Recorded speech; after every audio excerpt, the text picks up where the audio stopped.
हाय, मी अपेक्षा सर्वांना good morning. तर ना आता 6:15 वाजले. आम्हाला जायचं आहे ऑर्डरला. मम्मी ना 5:15ला उठलेली. आता आवरते, तिचं पण आवरलेलं आहे, माझं पण आवरलेलं आहे. मी पण लवकरच उठले ते 5:30ला उठले होते. पण ना सकाळी असं उठायचीच नाही वाटत, लेट उठायची सवय लागली. त्याच्यामुळे ना अशा डोळ्यांना नुसतं आग होती आहे. तर आता ना निघायचं आहे आम्हाला. बॅग आणि ते गाडीत ठेवतो. सगळ्यात आधी ना ब्राईडची हेअरस्टाईल करून घेतली. खोपा करायचा होता, मिसी खोपा. तर मस्त त्याला जिप्सी आणि फ्लावर पण खूप छान होते. लुक कसा झाला कमेंट करून सांगा. आणि सकाळची विधी होती त्याच्यामुळे ना सकाळी ना मेकअप लुक पण आहे ना खूप छान वाटतं, असं फ्रेश वाटतं एकदम. आणि सायडर मेकअप पण होते, मम्मीने सायडर मेकअप केले. मी तर खूप थकलेली होती आणि सकाळी ना लवकर उठून पण आहे ना असं लई डोळ्यांना पण अशी आग होत होती. त्याच्यामुळं मी आराम केला. मम्मीने ना सगळे सायडर मेकअप केले.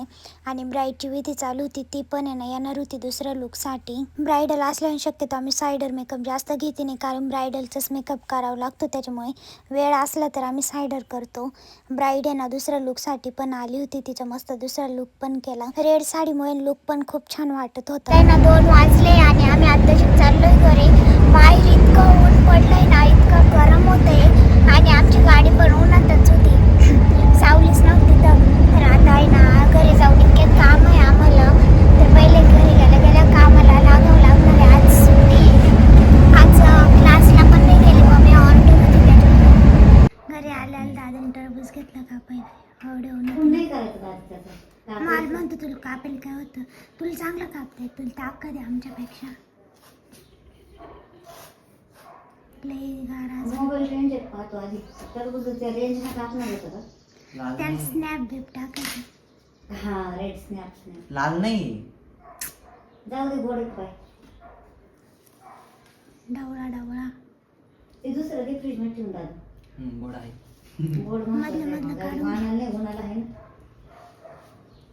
आम्ही घरी आल्यावर आहे ना लगेच कस्टमर चालू झाले. म्हणजे आम्ही ऑर्डरलाच होतो तेव्हाच कस्टमरचे फोन. म्हणजे जेव्हा कुठं आम्ही बाहेर गेलो का ऑर्डरला, कुठे बाहेर जायचं असलं का, तेव्हाच कस्टमरचे एवढे फोन आणि तेव्हाच कस्टमर येणार, असंच होऊन जातं. आले आम्ही ना लगेच कस्टमर केले. आणि लग्नाचं सीझन चालू आहे त्याच्यामुळे ना फेशियल, वॅक्स, क्लीनअप हे कंटिन्यू चालू राहतं.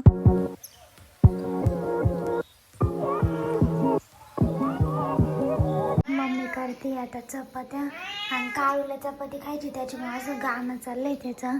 मी मेथीची भाजी केली. लागलं का बाई? नाही, उद्याचे कस्टमरचे आजच फोन चालू झाले. उद्या मम्मी क्लासला जाणार आहे, मला कस्टमरचे ब्लाऊज शिवायचा आहे एक, तो द्यायचा आहे उद्या संध्याकाळी. आणि दुकान ते लावायचं आहे, त्याच्यामुळे उद्या मी घरीच थांबणार आहे. आता काय काळू त्याला चपाती खायची हा ना, त्याच्यामुळे. पहिला चपाती गरम गरम चपाती बरं का, गार पडल्यावर नाही खात कधी दुपारी. उद्या परत मम्मी आले लगेच कस्टमर चालू होणार आहे ना.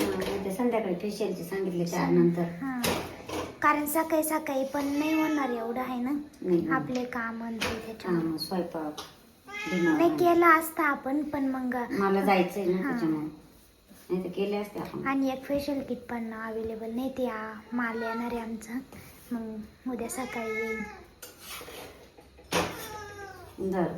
दे बाई त्याला गरम लय गरम आहे दीदी, ती मला सुद्धा. उद्या मला कस्टमरचे लय काम कम्प्लीट करायचे ब्लाऊजचे. आता आपण तेवढं घागरा हे करून हा. का दीदी, जेवण झाले का? आमचा मिक्सर बिघडून गेला. दुकान असं काहीतरी होऊन जातं. दुकान का बरं बंद केलं ना आज आपल्या इथले? हम्म. इलेक्ट्रिकचं दुकानच बंद आहे. दारू घेऊन गेलं तर मग कशीच